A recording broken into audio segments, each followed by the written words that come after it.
Ça y est, c'est bon. Bonjour à tous. Hop là, voilà, ça tombera pas plus bas. Oui, moi, je voulais rebondir sur l'intervention de Monsieur le maire Enzo Sully, parce que, quelque part, dans sa réponse, il noie un peu le poisson.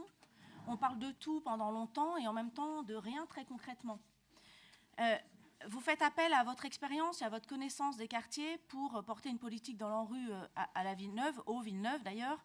Mais, pardon, mais il y a quand même un certain nombre de contradictions dans ce que vous expliquez. Je vous ai écouté avec attention. D'abord, ce projet, nous le voterons, hein, ce n'est pas le sujet de la délibération, bien sûr qu'il faut y aller.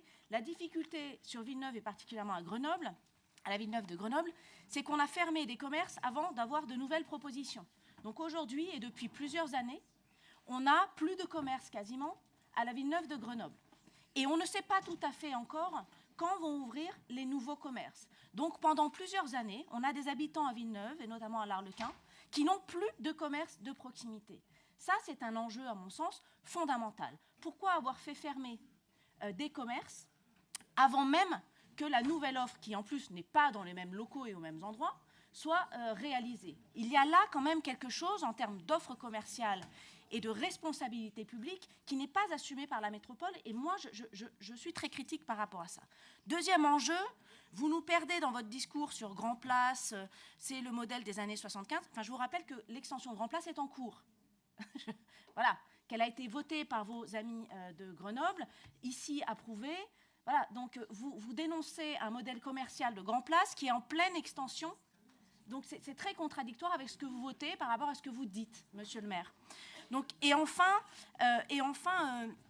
moi je crois qu'il est fondamental, je suis d'accord avec vous sur le fait qu'il ne faut pas opposer des commerces de galeries marchandes telles qu'on pouvait les connaître, telles qu'hélas, elles sont encore dupliquées, ne serait-ce qu'à Saint-Martin-d'Air dans le projet NERPIC, que ça existe encore ce genre de modèle, comme l'extension de Grand Place. Notre groupe s'est toujours prononcé sur ces deux sujets. Ça ne rentre pas directement en confrontation avec le commerce local, mais quand même, c'est une réalité, parce qu'il y avait des commerces à la Villeneuve de Grenoble que vous avez fermés. Où vont aujourd'hui les habitants de la Villeneuve? Eh bien, ils vont à Grand Place, ils vont dans ces grandes zones puisqu'ils n'ont plus le choix. D'ailleurs, ils y vont parfois difficilement, à pied ou avec des difficultés de déplacement qu'ils n'avaient pas avec le commerce de proximité. Je pense notamment aux personnes âgées, qui sont nombreuses dans ces quartiers. Donc il y a là quelque chose qui ne fonctionne pas dans votre discours sur Grand Place, sur les grandes surfaces, alors qu'il y a l'extension en cours, il y a un NERPIC, et puis on ferme des commerces avant d'en créer d'autres. Pardon, mais vous pouvez me raconter ce que vous voulez pendant 7 minutes, la réalité des habitants de Villeneuve, elle est là. Ils n'ont plus de commerce et ça va durer. Merci. Oui, merci, Monsieur le Président. Bon, ce qui est bien dans cet hémicycle, c'est en fin de compte, on finit toujours par être d'accord à partir du moment où tout est de la faute du gouvernement. Comme ça, au moins, les pendules sont d'équerre. Des gouvernements, oui, évidemment. Sauf ceux de Sarkozy. Sauf, ça dépend. Sauf Sarkozy, sauf Hollande, ça dépend des moments. Mais bref, en tout cas, en ce moment, ça fait l'unanimité. Tout ça, c'est de la faute du gouvernement. Mais il y a quand même une contradiction que je voulais souligner. Et la voici.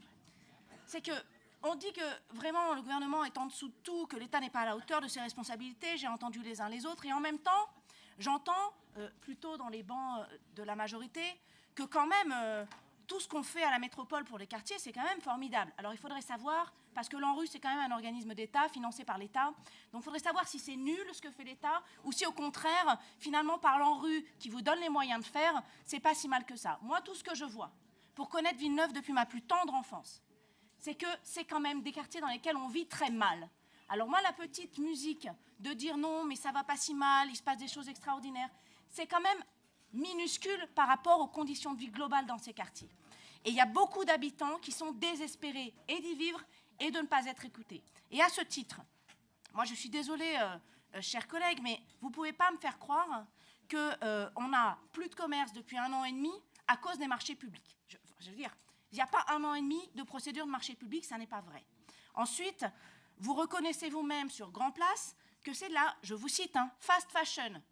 Moi, j'ai envie de dire, si c'est ce que vous avez dit, la fast fashion, c'est enregistré, donc ce sera très intéressant de vous entendre le redire.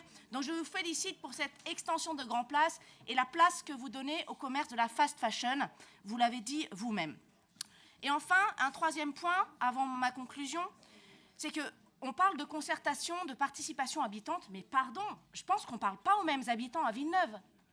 Quand je vais à Villeneuve, qu'est-ce qu'ils me disent? Et je vais vous donner un exemple très précis. Ils me disent, ah non, mais il y a eu des concertations, il y a eu des moments, mais un, on n'est pas écouté, et deux, on est concerté sur des trucs qui ne sont pas importants. Et par exemple, j'avais une habitante qui me disait, les poubelles ont été mises n'importe où, ça n'a aucun sens, l'emplacement des poubelles. Voilà, donc, très concrètement. Donc, ne me faites pas croire que la concertation a été vraiment extraordinaire et qu'il y a une grande participation citoyenne, qu'on vit vachement mieux à Villeneuve. Non, non, non. Je veux dire, la langue de bois, ça va 5 minutes. Et enfin, moi, je veux quand même répondre aux leçons du maire de Grenoble qui sont récurrentes. Je rappelle quand même que la ville de Grenoble, en tant qu'actionnaire de Grenoble Habitat, a exigé depuis 2014 de recevoir des dividendes en bon capitaliste que vous êtes, 1 million d'euros à la ville de Grenoble depuis 2014. Vous avez récupéré sur le dos de GH 1 million d'euros. Que n'avez-vous pas utilisé ce million pour aider justement les habitants, pour aider les commerçants? Parce que c'est pareil sur les commerçants, ne me faites pas croire que la puissance publique et la métropole n'a aucun moyen d'aider des commerçants. Ça aussi, c'est quand même du vent. On peut les aider sur le statut associatif, on peut les aider avec le loyer, on peut les aider avec l'ESS. On peut aussi les aider, pourquoi pas, avec l'association Alpes Solidaires, qui finance des projets de particuliers. Pourquoi pas le soutien d'un commerce. Enfin, franchement, ne nous faites pas croire qu'il n'y a aucun moyen d'aider les commerçants. Et il y a des aides, évidemment, à la rénovation des commerces, là va de soi. Mais un petit mot quand même, sur le PLH, puisqu'il a été nommé, je rappelle encore à la ville de Grenoble, la première donneuse de leçons, qu'ils commencent d'abord par produire les logements sociaux qu'ils doivent aux habitants de la métropole. Je rappelle quand même que sur la période 2017-2021, la ville de Grenoble n'a réalisé que 72% de ses objectifs. Et encore pire, sur la production de logements sociaux en particulier, 62% des objectifs. Et lorsqu'on regarde les logements vacants, là aussi il y a un enjeu de réquisition pour loger ces familles en difficulté. Les logements vacants, il y en a près de 10 000 dans la métropole. Et à Grenoble, quels sont vos objectifs atteints, monsieur le maire de Grenoble? 29% des objectifs atteints sur les logements vacants. Faites votre boulot et nous parlerons alors de logements sociaux et nous parlerons alors de grands équilibres. Mais à un moment, les leçons, ça va bien 5 minutes. Voilà ce que je voulais dire et ça me paraissait important pour ce débat fondamental pour la vie des habitants de Villeneuve. Merci.